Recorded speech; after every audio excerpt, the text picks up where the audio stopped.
Welcome to Blizzard Fire. We hope this video helps fire up your solution. In this video, I will explain how to make delicious bacon strips at home. First, select a high-quality 5-pound slab of pork belly, ideally 1.5 inches thick.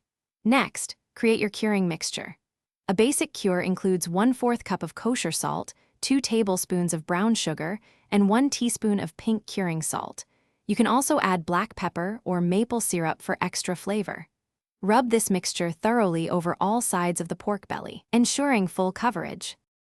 Once your pork belly has cured for about 7 to 10 days, it's time for the next crucial step. Carefully remove the belly from its bag and rinse it very well under cold, running water for several minutes. This removes excess salt and spices. Then, pat the entire surface completely dry with paper towels. Place the belly on a wire rack over a baking sheet and refrigerate it uncovered for 24 hours. This drying period helps form a pellicle, which is essential for smoking. Now for the cooking phase. You have 2 great options, smoking or roasting. If smoking, preheat your smoker to 225 degrees Fahrenheit. Place the pork belly directly on the grates and smoke for about 2 to 3 hours, or until its internal temperature reaches 150 degrees Fahrenheit.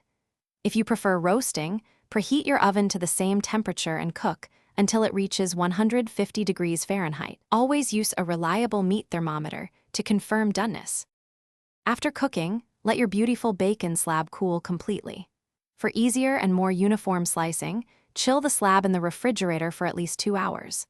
This firms up the meat, making it much simpler to cut. Use a sharp knife or a meat slicer to cut the bacon to your preferred thickness, usually about 1/8 of an inch.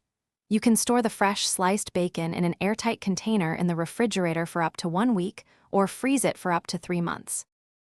Thanks for watching. If you found this helpful, don't forget to like and subscribe.